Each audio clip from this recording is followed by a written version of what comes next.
Գյորջյան Կասկադ 60 ամիս փուլային վճարում բազմաթիվ առավելություններ։ Էլինար Վարդան, պարոն Եղոյան լրեք։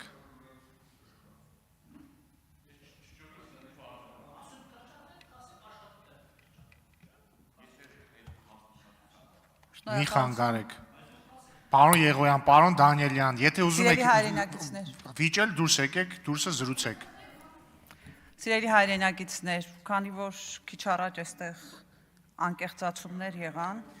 անկեղծ խոսեցին, ես էլ փորձեմ անկեղծանալ եւ ներկայացնել մի իրավիճակ, որ տեղի ունեցել ինձ հետ ընդամենը 1 օր առաջ։ Նստել եմ տաքսի, տաքսու վարորդը հարցնում է. հիմա որ ես խոսեմ այս իշխանության մասին, ձեր հեռախոսով ձայնագրելու են։ Ասում եմ, չգիտեմ։ Զարմացած նայում ա դեմքիս, հարցնում ա, ասում ա, իսկապես չգիտեք, բա բոլորը գիտեն, որ բոլորին ձայնագրում են, դուք չգիտեք։ Հետո հարցնում ա, այսինքն դուք նաև չգիտեք, որ 10 եպիսկոպոսները ստորագրում են մի հայտարարության տակ էլի այդպիսի ձայնագրությունների հետևանքով։ Ասում եմ, չգիտեմ։ Եվ տաքսու վարորդը շատ զարմացած ինձ հասցնում ա նշված վայրին եւ մտածում ա, որ երևի թե ես իր մոտ պաշտպանում եմ այս իշխանությանը։ Հետո դրան հաջորդում ա, ասեմ ով էր որ հետո գնալ հետևից, իսկ հետո դրան հաջորդում ա Civilnet-ի հրապարակումը, Civilnet-ը հրապարակում ա պաշտոնական տվյալներ, որոնք վերաբերում են քաղաքացիների խոսակցությունների գաղտնալսմանը եւ շատ հետաքրքիր պաշտոնական տվյալների մասին է խոսքը, շատ հետաքրքիր տվյալներ են, ուրեմն 2023 եւ 24 թվականներին քաղաքացիների հեռախոսային խոսակցությունները լսելու, ներքին եւ արտաքին դիտումներ իրականացնելու միջնորդությունները եղել են 600-ից 700-ի շրջանակներում։ 2025 թվականի միայն առաջին կեսի ընթացքում դատարան ներկայացված միջնորդությունների մեծը արդեն կազմում է գրեթե 600, միայն առաջին կեսին։ Եվ այս առաջարկած միջնորդությունների, ներկայացրած միջնորդությունների 60%-ն էլ բավարարվում են։ Հետո լինում է անտիկորի հրապարակումը, որտեղ անտիկորը ներկայացնում է, որ ԱԱԾ-ն մարդկանց գաղտնալսում է 24/7 ռեժիմով, սկզբում առանց թույլտվության, հետո երբ որևէ բան գտնում են, դիմում են դատարան եւ դատարանը հետին թվով թույլտվություն է տալիս այդ ձայնագրությունները օգտագործելու։ Մի ուրիշ մեխանիզմ էլ կա ըստ անտիկորի եւ նաեւ փաստաբանների, ապօրինի գաղտնալսումից ստացված խոսակցությունը, որը չպետք է թույլատրվի որպես ապացույց օգտագործել, ուղարկում են իշխանամերձ լրատվամիջոցներ, լրատվամիջոցները հրապարակում են, հետո այդ հրապարակման հիման վրա վարույթ է նախաձեռնվում եւ իհարկե ներկայացվում է կալանքի միջնորդություն։ Այս մեխանիզմները գործում են եւ այս մեխանիզմներին սիրելի քաղաքացիներ դուք ինքներդ էլ ականատես եք եղել, եթե ընդամենը փոքր մտավարժանք անեք, կհիշեք այդպիսի բազմաթիվ հրապարակումներ եւ դրանից հետո հարուցված քրեական գործեր։ Ավելին, շատ հաճախ այդ գաղտնալսումները հրապարակվում են կտրած, կպցրած, կեղծած եւ ստեղծում են հանրության մոտ տպավորություն, որ իրականում տեղի է ունեցել լուրջ իրավախախտում, հետո այդ ամեն ինչը հերքվում է, բայց վնասը, որ հասցվել էր,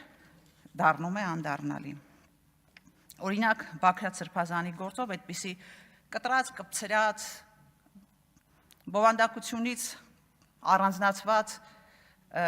հրապարակումներ բազմաթիվ են եղել եւ հիմա էլ այդ վարույթի շրջանակներում դրանք դեռ օգտագործվում են որպես ապացույց։ Մկրտիչ Սրբազանի դեպքում էլի իշխանամերձ լրատվամիջոցներում հրապարակվում է ապօրինի ձեռք բերված ապացույց, հետո հրապարակման հիման վրա վարույթ է հարուցվում եւ մարդը կալանքի տակ է։ Խոսել եմ իմ փաստաբան գործընկերների հետ, իրենք էլ հաստատում են, որ գաղտնալսումների մասին դատարանի որոշումները ըստ էության տպավորություն են թողնում, որ կոնվեյերով անցել են, որովհետև ընդամենը փոխվում է անուն ազգանունը, հիմնավորումները մնում են նույնը, առանց գործի մանրամասն վերլուծությունների։ Հետո մեկ այլ հանգամանքել են նշում փաստաբան գործընկերները, դա վերաբերում է նրան, որ սովորաբար լինում են դեպքեր, երբ դատարանը տալիս է գաղտնալսման թույլտվություն, արդեն հետին թվով եւ վերևում նշված է մեկ այլ ամսաթիվ, իսկ գաղտնալսումը արվում է մի քանի ամիս առաջ ժամկետով։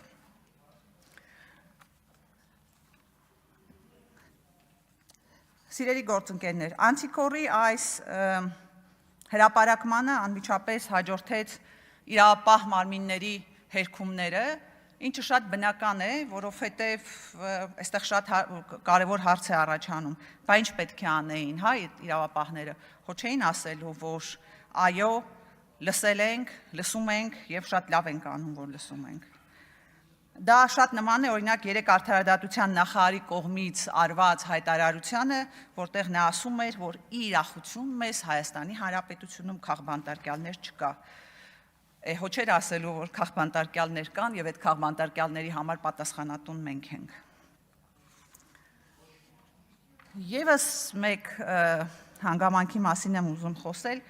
խոսքը վերաբերում է ԱԱԾ-ին եւ ես ցավով պետք է նշեմ, որ այսօր ԱԱԾ-ն ըստ էության դարձել է այս իշխանության կողմից շահագործվող մի մարմնի, ցավոք սրտի կարելի է նույնիսկ նմանացնել թրաֆիկինգի զոհի հետ, որովհետև իրենց գործը դարձել է ստատուս գրողների հետևից գնալը, իրենց գործը դարձել է հոգևորականներին շանտաժի ենթարկելը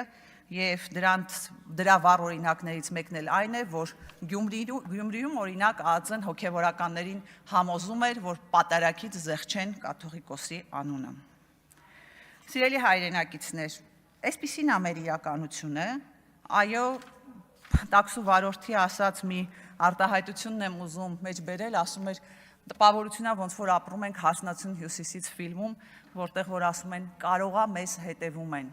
Այո, սիրելի հայրենակիցներ, մեզ հետևում են, մեծ եղբայրը հետևում է մեզ։ Բայց ուզում եմ այսպես որպես վերջաբան նշել, որ այս իրավիճակը այլ պետություններում էլ է եղել։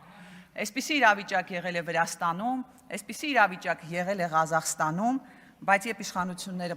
փոխվեցին, դրանք դարձան հրապարակային եւ մարդիկ տեսան, թե իրականում ինչ է տեղի ունեցել։ Գիտեք, բայց այս այլասերումը սովորաբար հոգնեցնում է մարդկանց։ Հոգնում են եւ գաղտնալսվողները, եւ գաղտնալսողները, հոգնում են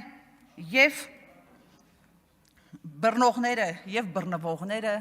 հոգնում են եւ դատողները, եւ դատվողները։ Մարդիկ աստիճանաբար անցնում են պայքարին։